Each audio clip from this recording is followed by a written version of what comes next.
Welcome to the Security Cocktail Hour. I'm Joe Patty. I'm Adam Roth. Adam, we're dressed more or less the same today, except move your hand. You got the official shirt. I have the unofficial shirt, the generic one. All right, we need to cancel this recording then because you have to Yeah, go official. That's part of the rules in the contract. Well, we can't cancel because we have a guest here waiting for us, joining us. Fine. Okay, we have the esteemed Winn Schwartau. Winn, how you doing? Waking up. It's Waking up. Okay. yeah. I'm not an early riser. It's like I really like the crack of noon.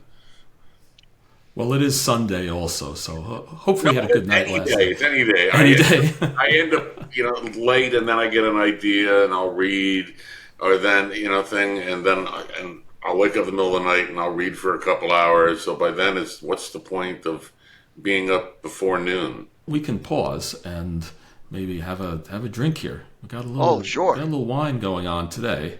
I got wine also in my nice official security cocktail hour glass that will be available in the store soon. Book drunkard. Book Nice. drunkard. Okay. Yeah, Adam, drinking wine out of the martini glass. That's class. That's the official security cocktail hour glass. There we go. But Win, this is actually what you recommended to us, Cote du Rhone, which, believe it or not, I'd like to think of myself as somewhat knowledgeable about wine, and I had never heard of this one before. I am not knowledgeable about wine. I really want to make no claims. It's over the years in the wine world, everybody goes, "Oh, ours, we have the big and the thing. We got 42 layers of flavors and notes and all that." And I don't like big wines. I like simple drinking wines. And I spent a fair amount of time in France. So some number of years ago, I discovered Cote du Rhone as a nice, simple wine. And it's a southern part of France, and it has the dry soil similar to the Rioja region in northern Spain. So they're they're similar wine. And this is not wine expertise. This is just through experience of. Well, if you just like it, It sounded like me. cool. That's the best To thing. me, you knew the soil and what it does. It sound like expertise No, to me. no. That's not my field. But the one above, if you want to spend a little more than Cote du Rhone, and I did it the other day. It was a special occasion. I got a bottle of Gros Hermitage, which is basically Cote du Rhone's here, then Gros Hermitage is here. Then, if you really want to spend more money, go up to Chateauneuf de Pape. And it's all from the same region. And those are the three wines that you can actually really, really tell as a non-expert that they are better versions of that very simple wine drinking experience without 45 layers of Beaujolais and 12 sommeliers calling you an idiot. So I'm going to throw my expertise in there. I'm kind of a wine connoisseur. I pick up my wine at the local drugstore or bodega on the corner. But before that, I was Isn't really it called into. mouthwash? Yeah, do they have it behind the counter? Like, that Actually, stuff? it's funny. It's like I was watching. Shit, I got to be careful in case somebody watches the latest Deadpool. But they were drinking rubbing alcohol for during the show. So that's a good drink too. It helps your liver. Please. Stick with the Cote du Rhone. And make sure. And the nice part also about the French wines is that if you would, in an evening, perhaps drink a little bit to excess, because of the purity laws and stuff goes on in France, the sulfates and nitrates basically create a headache-free environment. I could. Why'd you tell me drinking that? because I need a headache-free environment. Seriously. This show is not a headache-free environment at all. Headache not full. for me, at least. Headache full. Well, I got to say, this is, I really haven't had this before. This is pretty good. And you also scared the hell out of me because when I first, like Cote du Rhone, a French wine I never heard of at all. I thought it was going to be expensive. Then when the guy pointed it out to me, it was like $13. I'm like, oh, thank God. Our show budget is very modest. It's like zero. Wait. We have a budget? Because we don't have a budget. As a matter of fact, we're in a deficit, which is why we need more listeners and more people to sign up. And some people who want to support some of our episodes. So, look, I'll do it. Friends, they know that if we're at a conference or something, they know Winn cheap French red wine, Cote du Rhone. And I don't go for the big, fancy, expensive stuff. I don't like it. Well, when speaking of that, maybe we can get somebody to support our episode that also is a wine manufacturer. Just saying. I'll call Francois later. Thank you. Much appreciated. Cool. All right. Well, now I can drink guilt-free knowing I won't have a headache for the rest of the day. So, awesome. I guess we're going to actually talk about security. So, Winn, you have had a long and esteemed career. You are the author of several books. You talk all over the place. I think you've spoken to Congress and all sorts of other esteemed bodies and whatnot. So we're honored to have you. Wait, your cat's a fan too. I'm sorry? No, these cat meow. So the cat's a fan of you. Oh, they're around yelling. I wasn't sure if it was Joe's or yours, because that means the cat's a fan. One of them's trying to get out the door. Cool. So, Winn, what are you up to these days? I think you have a new book out, right? Yeah, the book is called The Art and Science of Metawar.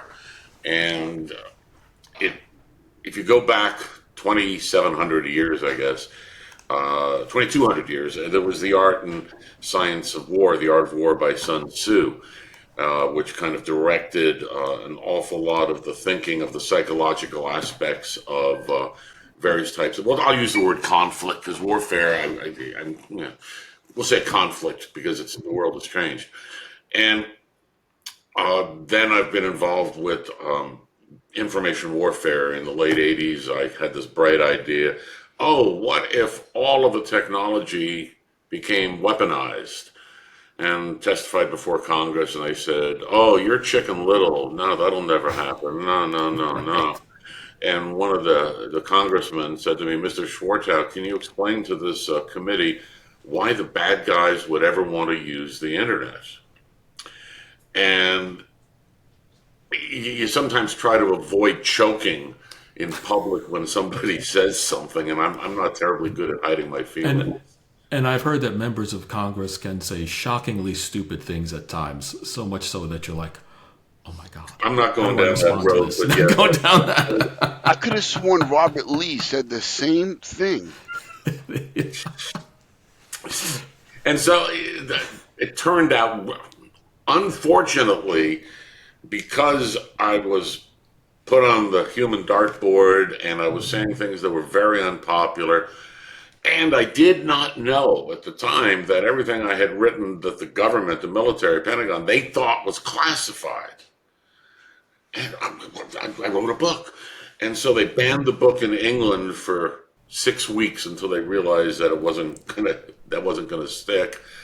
Well, wait. Were you like working for the intel community or for DOD at some time? They had to release it. So you just wrote a book, and they said, I had this idea. Oh my God.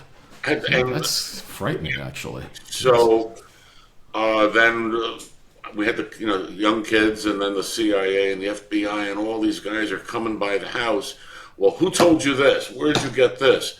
And in the book, it was called Information Warfare, which is still available for free on Amazon in a whatever format they do. And they've got the yellow stickies. Well, tell us about where you learned this. Where'd you find this? And I was like, it's either from public source, such as it was in the late 80s and early 90s, which meant newspaper clippings largely. Yeah, you had to actually go to the library and look at paper and microfilm. Or I made it up, and they go, well, there's no way. This is all classified. I go, I have no idea what's classified. So we went through this battle, but basically, because I became the human dartboard, people really didn't want to listen. Didn't want to hear that technology was going to become weaponized, that computers were not going to be your best friend, and that it would end up ultimately in what I called Class 3 information warfare, which is cyber terrorism, nation-state conflicts, things that are common now, but back then they said I was out of my mind. So did all that for a while and did a bunch of other stuff. And then a few years ago, Kat, you're not going out now. Just listen. No, you're not going out now. Can you tell your cat we're having a podcast, please, and to keep it down? Yeah, but the other one knows better.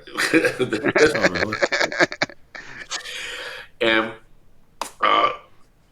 the force was kind of becoming a semi-buzzword in the intelligentsia and with the media. And I said, oh, cool, I can, not that I had planned on writing a book,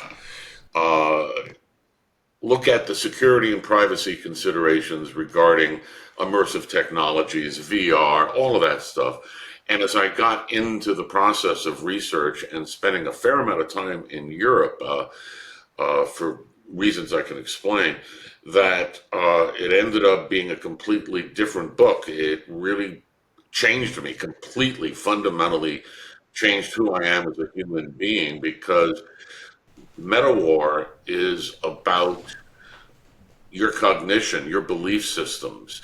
It's about how you identify yourself and what do you believe. Reality is only a keystroke away.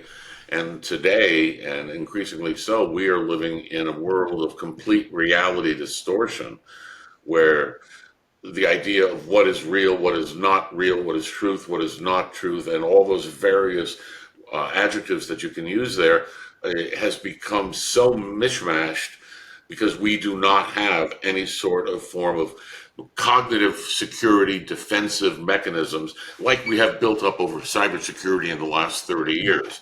So the book evolved into something that is much more prescriptional as to, God, what the hell are we going to do? How can we learn to really survive as human beings with technology? We are not, as humans, we were not born and designed biophysically to survive information or survive technology. And we've got to learn how to coexist. It's funny you bring that up, right? Because I did a master's on ethical warfare, well, ethical cyber warfare, and I'm doing a doctorate now. Yeah, I'm crazy. And it's all about concentrating on ethical cyber warfare, though I won't know what I'm locked into until March. But as I was researching my last paper, which it's due Tuesday, I looked at the movie War Games. And in War Games, it was ahead of its time. Oh, yeah. 1983, they were talking about hallucinations. It's in the They actual did. film. Yes. I don't remember that When part. when That's in that movie. when they did a simulated warfare, it goes, "It's a hallucination. It's a hallucination. It's not real." Is that right? Yes, I Wow, that watched the movie is. yesterday, and I've been watching it. And then the other part to it was, even though it was a local threat, it was all about how you infiltrate somebody's infrastructure. I know it was a dial-up modem, and people, believe it or not, still use dial-up modems. The Wapinator, or the War The Operations, Whopper. yeah, the Whopper, yeah, they called it the Wapinator or the Whopper, yeah, WPR for War Operations Something Response, Plan Response. And what the whole idea behind it was to keep them planning the demise of the world and who would win. But what I'm getting at basically was, this was in a way kind of a meta war, because now you're trying to figure out what type of response you can do in cyber in order to win, or a kinetic war through cyber to figure it out. It's so weird. 1983. Yeah, Larry Lasker was very far ahead of his time when it came to that. And one of the smart things that he did was come to the InfoSec community and hang out with us Oh, and wow. listen to our I never knew bullshit. that. Oh, no wonder it was good. Wow, okay, that makes Yeah, sense. right. Well, and then we get to today and this new stuff. And I mean, when the stuff in the book, like you just laid it out, is pretty heavy. And I'll tell you, I read it, when I started reading it in the prologue, you got a quote from Schopenhauer. And I said to myself, dude, hang on, this is going to be a rough ride. I mean, for people who don't know, he's the philosopher who was like too depressing for Nietzsche. I mean, like, this is some heavy stuff, and you did not disappoint. There's a lot in here. Wow. Um, yeah, it's so much of what we saw back in cyber war, we knew was going to be coming, and we chose to ignore it. Right now, the United States has zero cognitive defense or cognitive defense efforts. They've all been shut down in the United States. In the UK and in the EU, the current budget sponsored by public dollars, is up to 5 billion euros a year in order to develop mechanisms for cognitive defense at the population level, at the military level, and at the enterprise and educational levels. So I admit I didn't read the book. I'm sorry, Winn. But can you, especially for our audience, in addition to me, can you define cognitive defense for us?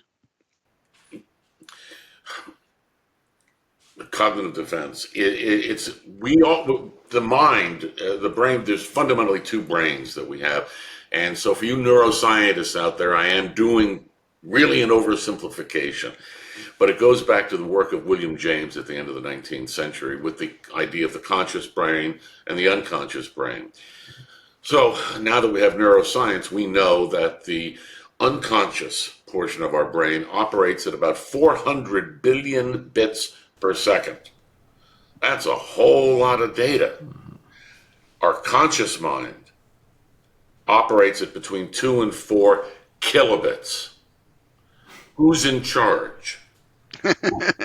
And when you start looking at how the influence of what we are, what our beliefs are, what our actions are, and we look at our sensory systems, in the kinetic world, it's pretty straight ahead. You're walking down the street of a city and you hear a horn, and you may immediately turn as that gut reaction go into a pause because it's a survival mechanism. However, the brain is also tuned to be able to judge distance exceedingly quickly.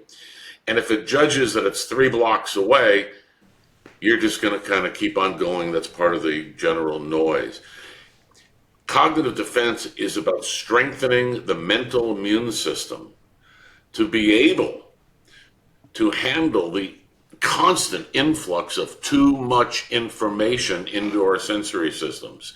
In the world of cyber, we have DOS, denial of service, and DDoS, distributed denial of service, when we overload a system.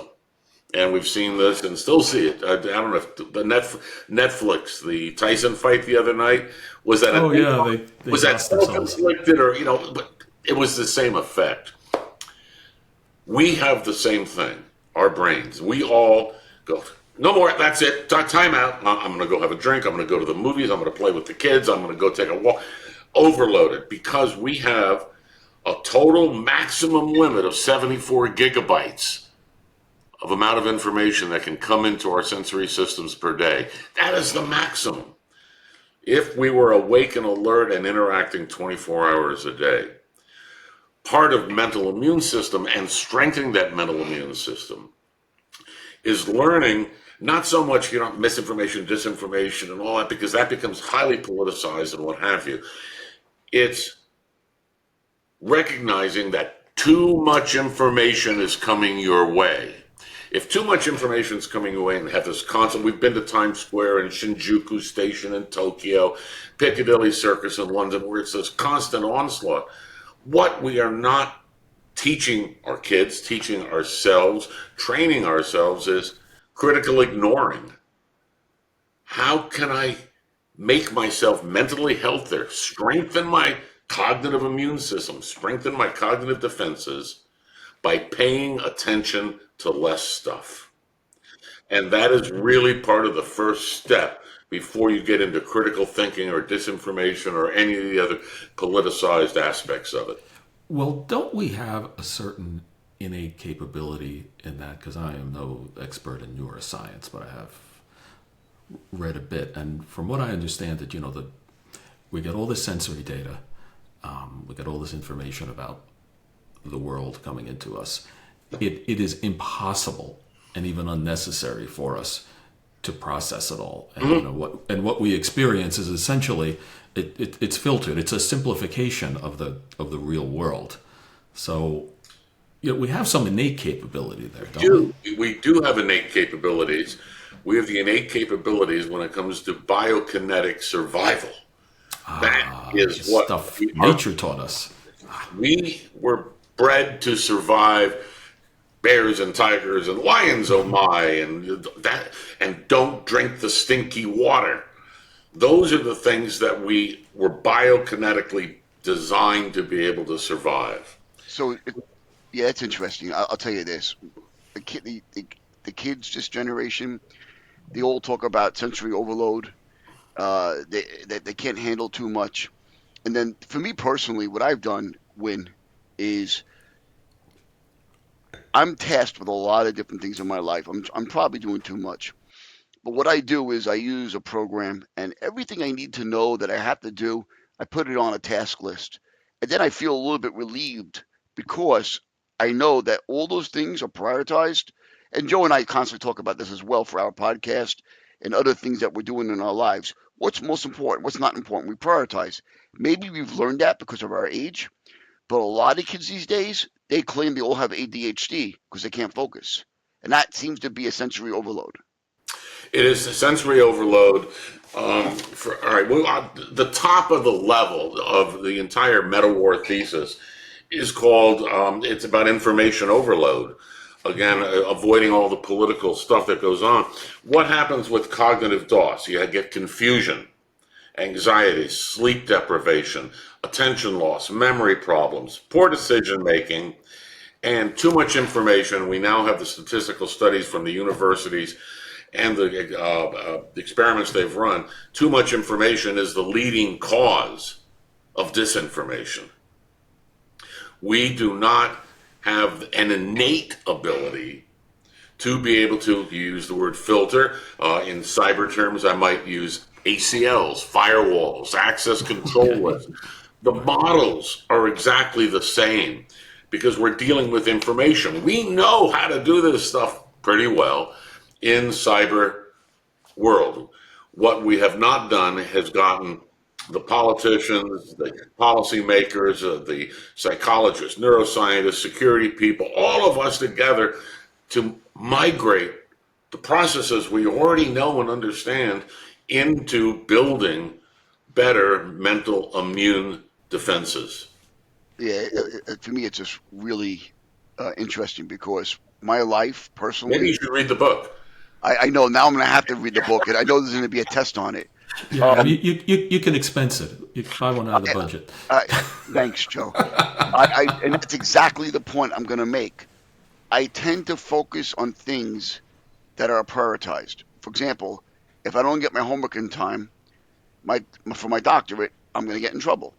If I don't do things for work, I prioritize that because that's my income. So things move up and down that list. But one of the things I have found that has made my life just a drop more sane, not completely sane, I'm probably insane, is I put things on my calendars. I put things on my to-do list.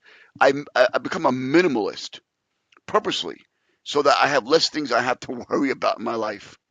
How well have you learned how to say no?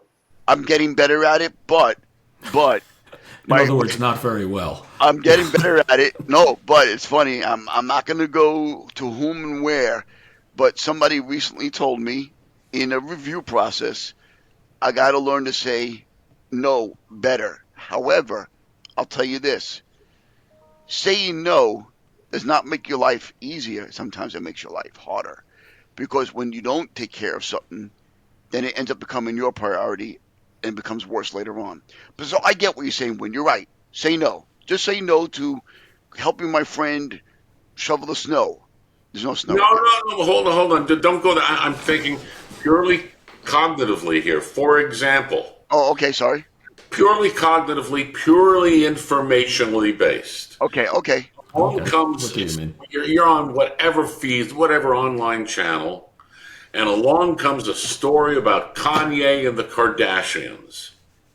I got to ask you this question. How many fucks do you care about that? Oh, Oh, me. you're It's in the 100% right, negatives. Win.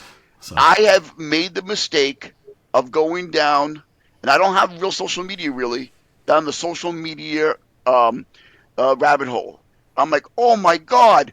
Like the other day, I was laughing. Sometimes it's really funny. It makes me happier. Cop pulls somebody over and says, "Why did you park there?" She said, "Parking, parking is fine, or fine for parking, fine for parking." Okay, that made me laugh. I felt better about myself.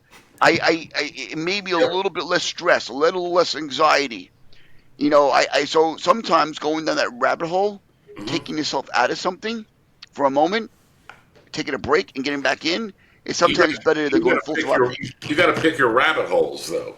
Oh, I've been in plenty of rabbit holes. Don't judge me on my rabbit holes. I mean, Oh, doom please. scrolling is one of the mental health issues of the day, which is Yes. cat videos or doom scrolling. And it's all about too much information. And you've got to decide that recognize that you only have so much time to pay attention. Exactly, And and that's why the the calendar. Yeah, and the entire goal of ad tech and big tech and media is to grab and hold your attention, because the longer they hold your attention, the more money they make. and Joe and I just had this conversation about our ventures together, about budgeting time. Joe and I had a discussion about that, and I had that discussion with my wife and my family, budgeting time, because money can be infinite, though I don't have infinite money. Time is finite. It's the only asset you have. Yeah. And it's the only thing we It's all like have the shirt. same amount of, no matter what. Wait, hold on a second. I think I've been going down this rabbit hole way too much. That's right. You need a refill. But so when we talk about when you talk about cognitive defenses, then what kind of stuff are you talking about? What do you mean there? Other than just turning it off, which of course people aren't going to do, obviously. So One of the things that I made the example of the car horn in a city, and do you pay attention? Do you not? I was in New Orleans walking down. This goes back 20 years in my early Infowar days, and I'm walking down what was that, Bourbon Street, the main street, yeah, and I had my first time there, and all of a sudden I hear, "Hey, Schwartau!" Wow. It was some Army guy, Air Force guys out of a bar, and so that captures your attention. hmm In order to make decisions, number one, you have to have the attention. But that requires something that we use in cybersecurity, and it's called the pause. Take a second. What do we tell our kids when they're upset? Take 10, count to 10, calm down. When we have a potential threat to our perception of physical survival, that is built in. So now along comes some headline that says, Duke Ferdinand has returned from the dead, and here are the details. That's maybe noise to some people, maybe not to others. Do you pay attention? How do you get your brain to be tuned to building in that pause? Just So that yeah. little pause to make a judgment of, do I go to the next step? Do I care? Do I have the time? It's all outlined in the book on how to go through these steps, but ultimately they're going to have to be portions of, for the enterprise, they're going to have to be part of security awareness training, because the enterprise has to take care of itself. It needs to be built into educational systems. In Finland, they teach toddlers, preschoolers, about misinformation and disinformation in fairy tales. It's in a context that they understand. That Wow. wow, why believe everything? Why take it all in without that pause? And So that well, first pause is critical ignoring, not critical thinking. Critical thinking is further down yeah. the line. I'll tell you what I find very interesting in this. We're talking about this high tech stuff, too much information, all this kind of thing. This reminds me of some very old things. I'm one of those crazy people who got into Stoic philosophy at one point, and they say control your mind, have discipline, don't be distracted. And one of the things that comes up is people say, well, what if you're startled? What if you have an alert? The horn or whatever, and they say, well, it's okay to be startled. That's your normal reaction, but then calm yourself down, think, and give it more thought or whatever. And the one I'm thinking is the bad news is we've been working on that for like 2,000 plus years, and it's only getting harder, it seems. I'll tell you Yeah. this, Joe. Yeah. I'll tell you this, right? So I'm always amazed at special operators, special warfare operators, like the Navy SEALs and the Rangers and all those guys and all those women. They're trained to handle the most um, dire circumstances and be for the most part, calm. I've never done that. The closest I've ever done, which is way down the list, is getting into a boxing ring and remain calm in a fight and doing EMS. But what I've learned On about yourself after the fight. what? On That's yourself after the yes, fight. yes, yeah. I'm administering help, but we know about fight and flight, right? Yeah. Or flight and fight, or flight and whatever you want to call it, different names. When you start doing deep breathing, you're telling your body everything is calm. You're getting blood to all your organs and everything else. We know that when you're ready to fight, blood rushes only to the necessary organs and your thinking goes into a different process. The point I'm making here is some people have been very privileged and have learned how to deal with this better. And some people have never been exposed to this and they shut down because they don't know how to handle that levels of stress. I'm not saying I'm an expert, I'm certainly not, but I would think a lot of these special operators that do these missions, they have learned to be psychologically broken down and being brought back up. I would think Hmm. that's how it is. Absolutely. And they are, and I really don't like the word trained because that brings up again some political kind of Exposed? interpretations that, no, they are trained, Oh absolutely. yeah. What Metawar thesis is saying is that for we as humanity, the vast majority of humanity, that we have never been given the tools in order to allow the brain to do its own immune system strengthening. And it's all internal. It's just like mRNA. mRNA doesn't infect you with something, it only provides the instructions on the process on how to do it. The same thing with what is called pre-bunking, a psychological mechanism that came out in the 1960s and was not revisited for over 50 years until some Dutch scientists, and now they're working out of Cambridge, showed that pre-bunking is a mechanism by which the brain can teach itself, train itself to pause and give it a second before knee-jerk reactions. Knee-jerk reactions are what Kahneman and James from the 19th century said the unconscious mind is a knee-jerk reaction. You hear that noise, that's a knee-jerk reaction. A surprise mechanism, a startling. What is the reaction to that startle? And people end up with knee-jerk reactions, and I mean, I'll just say a bar fight. Somebody heard the wrong word, bam, knee-jerk reaction, bar fight. And that's something we've all seen somewhere, if not in life or in the movies. Is how do you temper that knee-jerk reaction to be more thoughtful? And You the know, brain can teach itself how to do it. and that seems to be one of the biggest things about all these lawsuits in law enforcement shootings, right? You go into a thing, you think something's happening, you pull your firearm, you're trained, you make a split decision in a second, and then people are judging you like, oh, that was the wrong person you shot. It should have been the other person, or that person was innocent, or that person did not have a knife. Very hard to do in that moment It's when your brain is exceedingly kind of, hard because if you look at the reaction times, and again, the book goes into the hard science on this. The average reaction time from an external sensory stimulus to a muscular response, average across, is 250 milliseconds. We do not live in the present. We live in the past. We react to the past. There is no such thing as the present to our conscious mind. And so, when in the case of police, one of the comments, it takes 3 years to be able to become a barber and become a hairdresser, but you can carry a gun after 6 months. And I certainly have some issues with that, given that haircutting accidents, you have a hell of a lot more time to be able to react to something.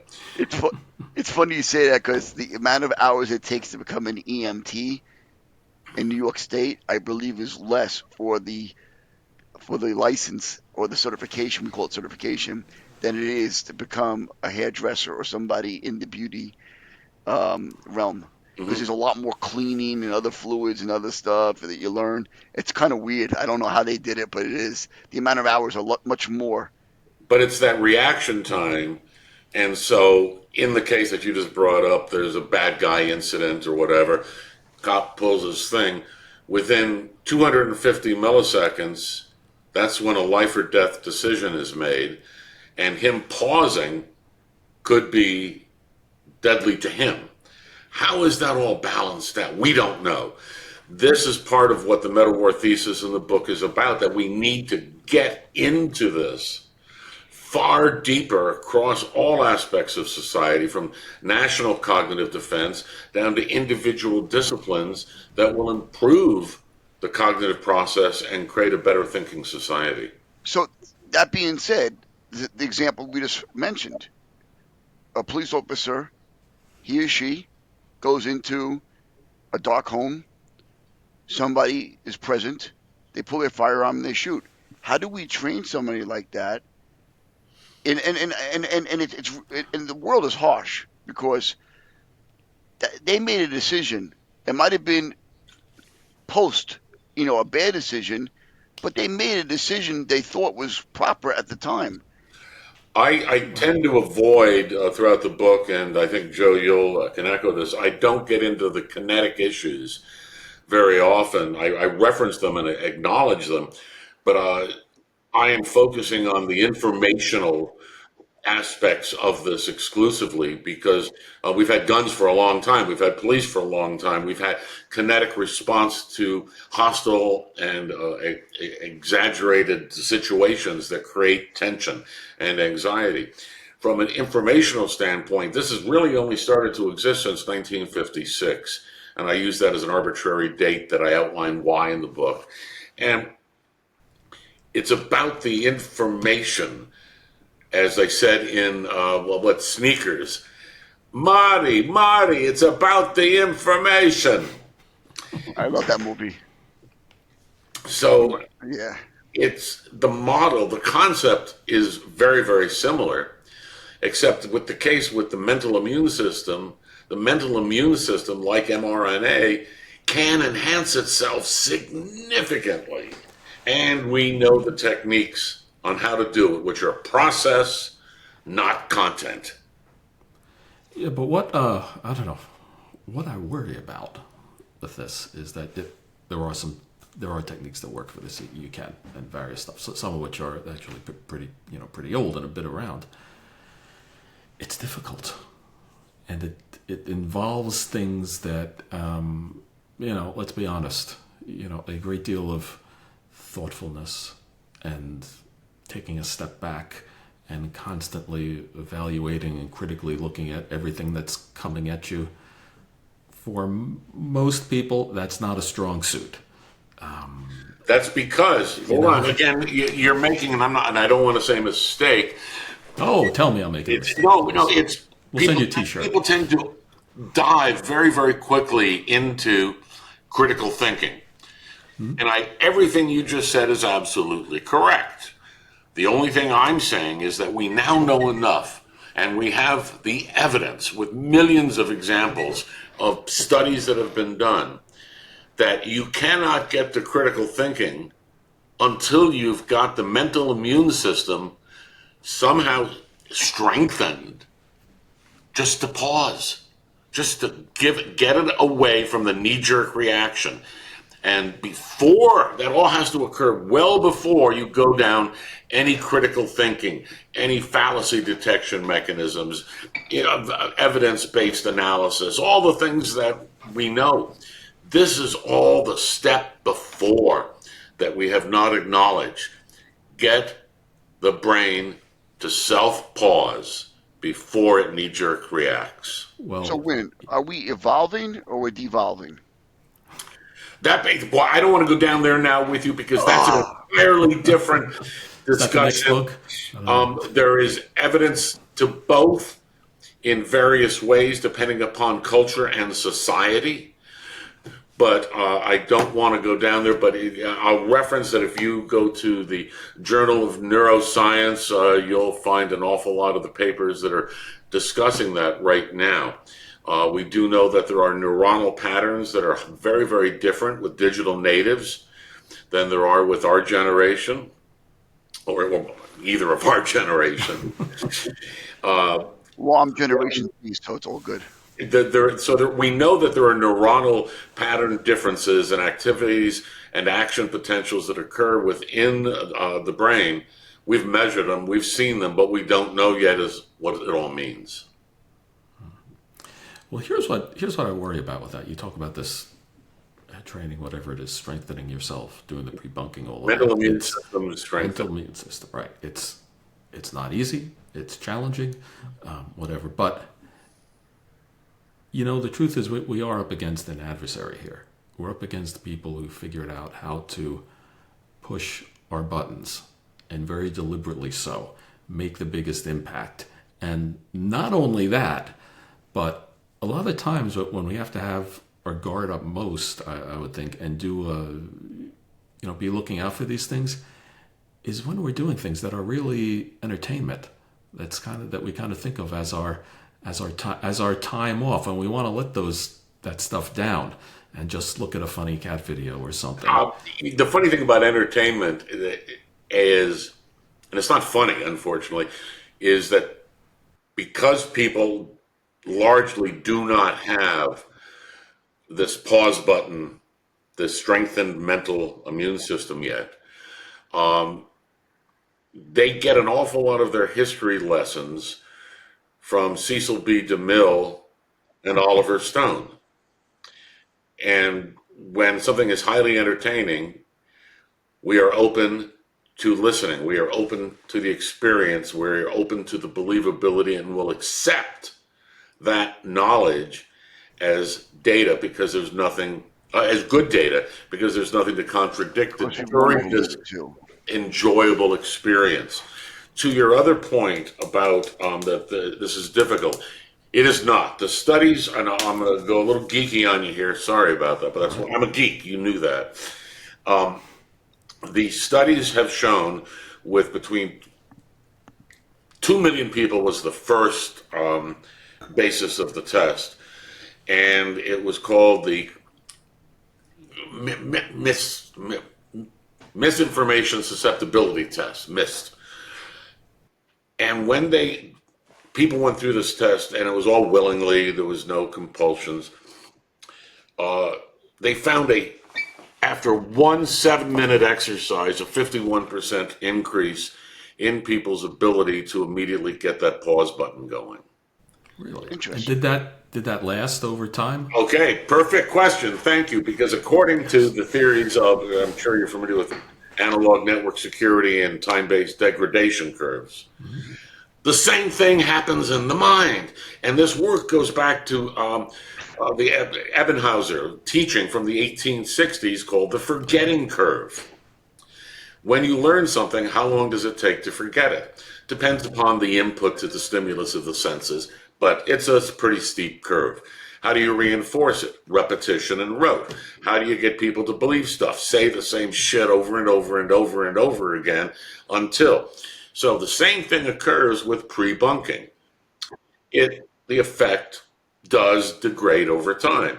So how often do I get my shot, my COVID shot? I'm not getting political. I do it because I travel a lot and I'm old, and I just want to make sure that I've had COVID twice. I want it to be mild. That's it. So when it's like your flu shot. It's just keeping up. If you don't ride the bicycle, it's like riding a bike. You still kind of got to get your act back together. If you don't do something for a while, psychokinetically, you've got to get your feet back.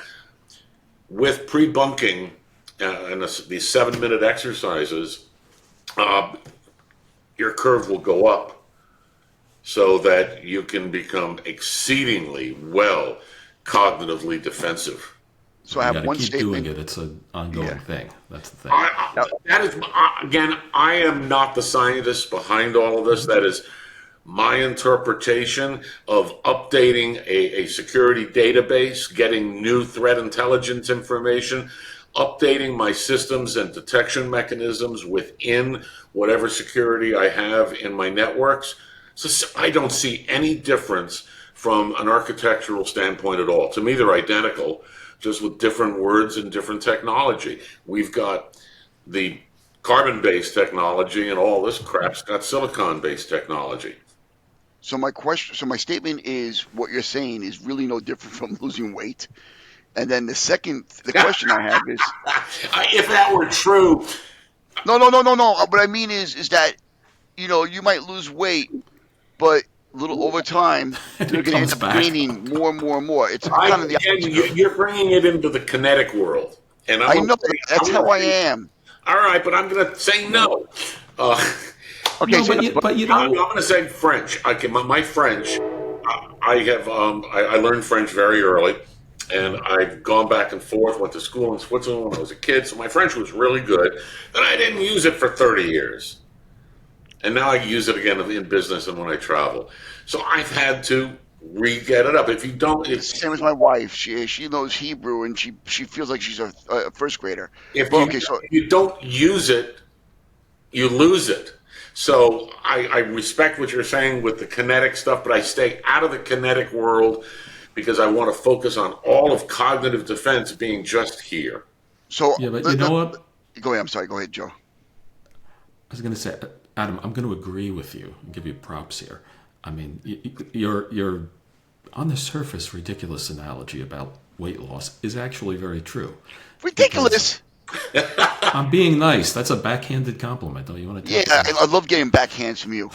So Yeah. so my yeah. No. Seriously, the way people lose weight all the time. They do. But however they do it, it's keeping it off that's hard. And the way to keep it off, they say, is you really need to make a change in your life, change your lifestyle, make it a part of you. And when it sounds like you're saying something very similar with building up your cognitive defenses here, that exercise you go through, you need to do it. You need to Well, say it's not something I do and I need it. That You was do the it question. That continuously. was the Does that question I sound have, right? Joe. That the question is, I go to the gym to try to stay in shape. What type of shape is another story. I box. How do you stay in shape cognitively? Is there a all gym right. we can go to?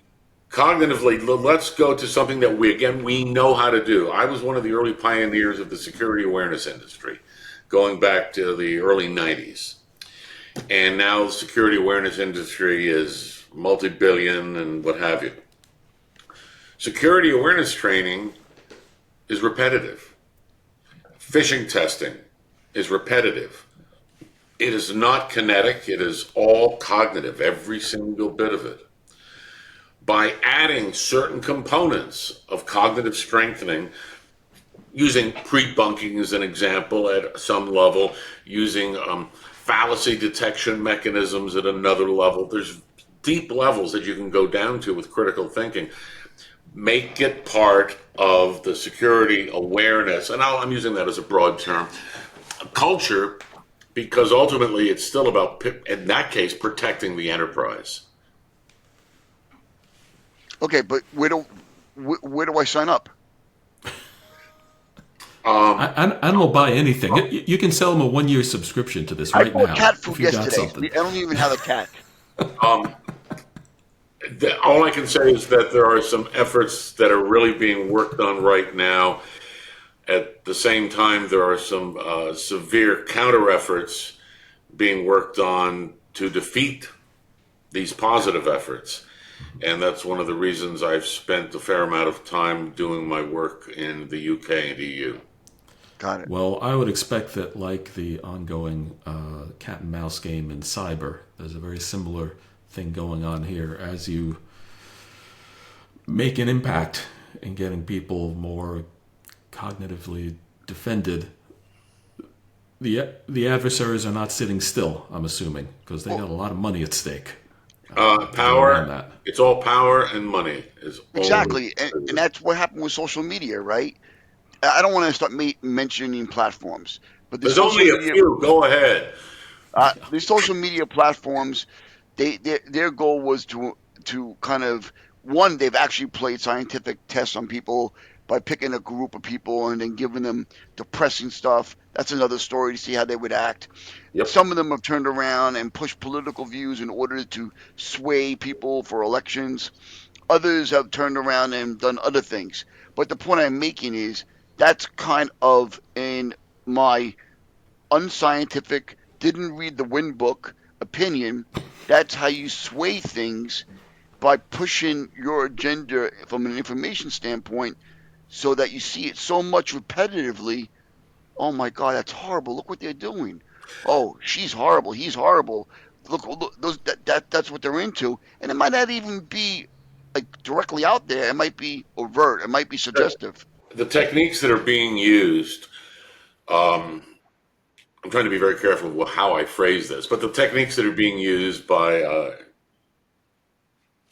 people echo and follow word for word the prescription of a gentleman known as Yuri Bezmenov. Yuri Bezmenov was a KGB propagandist from the early 1960s. And his goal was to use propaganda to control the population of Russia at that point, but they also recognized exceedingly well how much external influence can be done through pre-social media campaigns. You know, you're talking, Walter Cronkite days. We're talking, way back, but still disinformation. There was mass media before the internet. Whole different people, but the procedures and policy, the mechanisms are the same. So in 1984, Yuri defected to the United States, and he wrote a book which you should read, and it's called My Love Letter to America. And basically, what we are living today was outlined specifically in that book. Очень хорошо, спасибо. Da, dva, vodka. That's all I got. I know very little Russian. Yeah. Oh, man. Yeah. Well, I hope that book's translated. I spent a year in Russia 1 week, so that was enough. I spent a year in Russia 1 week. Wow. That's right. Yeah, that was quite an experience. Wow. Well, this is an episode I definitely need to No drink, wonder the need a drink CIA for. came to you. Oh, well, that's a whole nother story. Actually, I was able to tell the CIA and a lot of our intelligence services about Russian IEW or information warfare because of my contacts that I had with those folks back in the day. Mm-hmm. And fundamentally, the difference between our form of information warfare in those days, the terminology, and theirs ours was technically based and theirs was psychologically based. They only went after the mind. And here we are. And we were warned.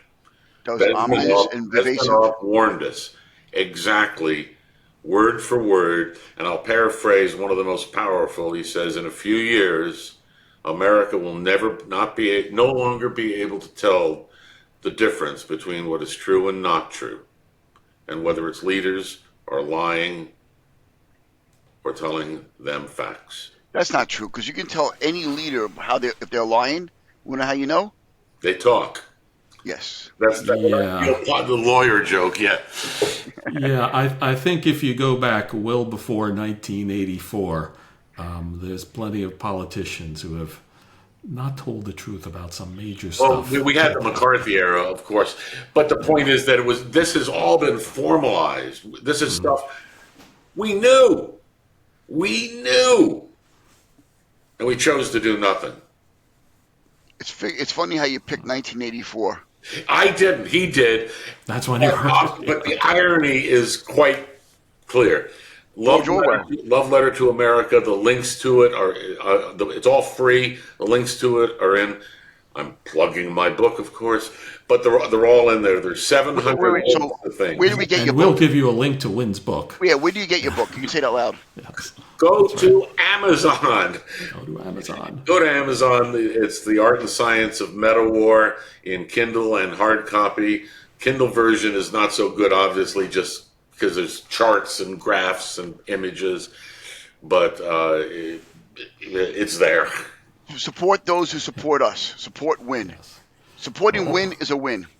Well, it's supporting the supporting effort. I am not technically, yeah, I guess, I don't know if I'm retired or not. I hate that word. But I have a mission now to strengthen the cognitive defenses of Western society.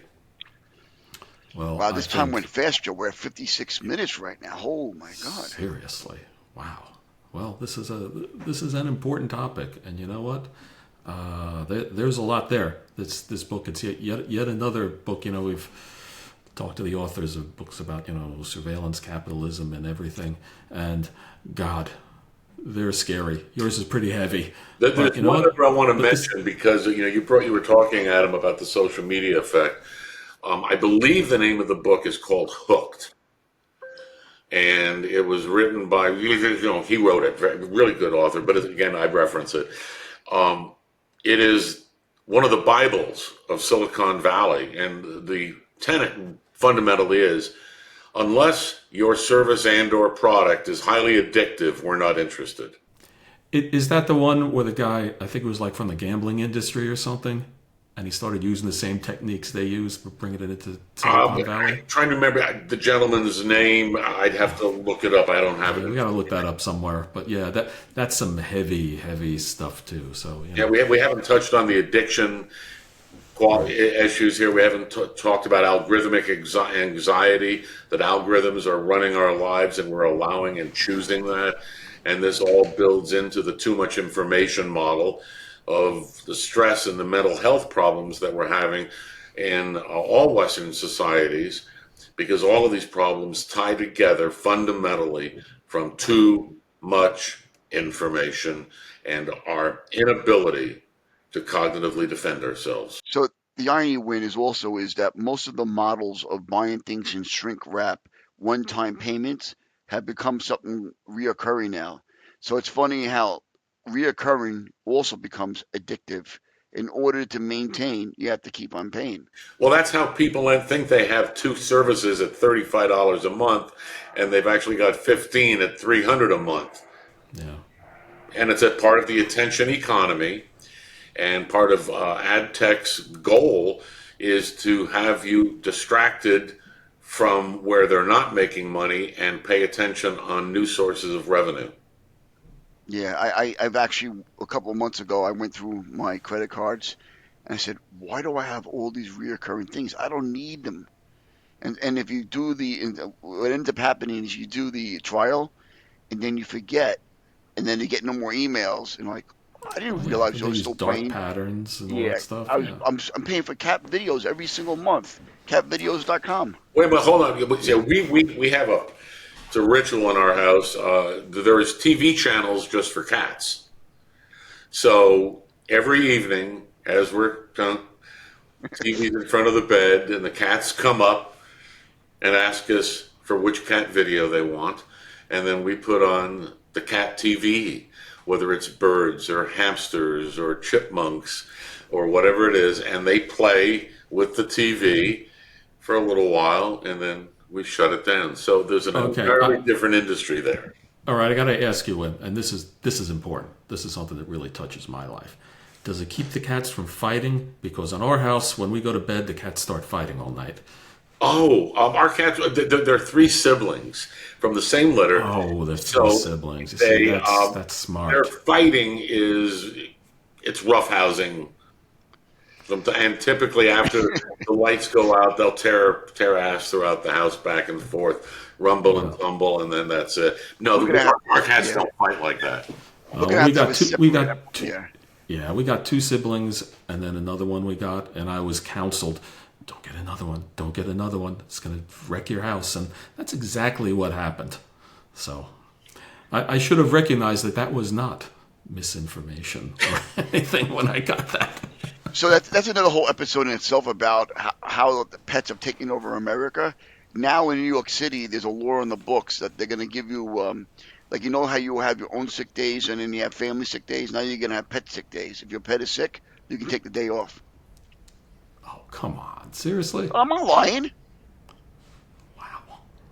Okay, I you know think what? I agree with what it makes me think of is people that get on an airplane with an ostrich or a pheasant as their mental health animal. A service animal, yeah. Look, look, for But all the people who have service animals, I respect it, but The the dogs issue, and cats. I mean, the pheasant. dogs and cats. Look, when I see that, I start looking around. I go, "Where's the camera? Who's filming this up I for mean, YouTube?" You know. I've seen the little pigs. Okay, I'm good with that. the mini horses, I have not seen that on an yeah, airplane. I know somebody had a mini horse. But for me personally, the problem I have is while I respect everybody's ability to have pets and have service animals, I'm extremely allergic to dogs, and I've been on planes sitting next to two Oh yeah. dogs, and I've asked to be moved because I said, and I tell the people directly, I have all the respect in the world for your service animals. I'm allergic to animals. I need to be moved to the farthest point of this plane because I am definitely allergic to animals. Ooh, I'm sorry about that. Really. That sucks. It does. And one of the most surreal moments of my life was I was working EMS in the 911 system in New York City, and they brought this woman in, young woman, my age, and I said, "What happened to her?" And she was in she went from respiratory distress to respiratory arrest to cardiac arrest, and I believe later on she died. I was told she died. I didn't see that she died. She was in the ER from exposure to an animal, and I've been hospitalized for dogs. And don't get me wrong, I've touched dogs recently. Certain dogs on the outside I can touch and wash my hands. When I'm inside a room for a short period of time, 30, 40 minutes, even working EMS has become an issue, but the adrenaline has countered that. But when I dealt with animals in 30 to 40 minutes minimum in a home, I can go into respiratory distress. Sounds like And doom scrolling to me. It's the same thing, isn't it? yeah, You Yeah. just go down that, you end up with an overload. In this case, it is your biological immune system. In this case, is what is going into overload, and then the reactions that occur after that versus the mental overloads with all the negatives that are associated with that. You see, the problem is Adam is living in Staten Island, where everything's easy, and if he had the guts to move to Jersey and get exposed to what we got here, he'd be immune to everything. I well, keep it's telling funny. you It's that. funny you say that. This stuff wouldn't bother you. Do you know in Israel, kids are not allergic to peanuts? They're given peanuts at an early age, under I've one. heard that's true. Yeah, Yeah. So I've heard that. look, exposure to certain things in your life will give you immunity. Strengthen your immune system. I mean, I grew up in Manhattan. Go to Central Park, come back. I don't care how dirty you are. What do you think? Eating the mud thing, now get in the bathtub. Well, I'm allergic to trains now, so that's a weird thing. Allergic to trains? Quit licking them. All right. When we get down to train licking, I think that means that it's the end of the episode. That's getting a little heavy. Well, Winn, thank you so much for joining. This is, I tell everyone, if you're interested in this stuff, you got a lot of reading to do. Starting with your book, and then with there's a whole other world that of things that have been going on here. And it is important. It's impacting you whether you realize it or not. Yeah, That's how I absolutely. look at it. All right. Okay. Winn, thanks again for Well, joining. thank you all Appreciate very you much. coming on. And anytime, there are just so many aspects of this we can talk about. Adam, it's been fun as always. All It right. always is. Okay. We'll see you all next time. All Thanks. right.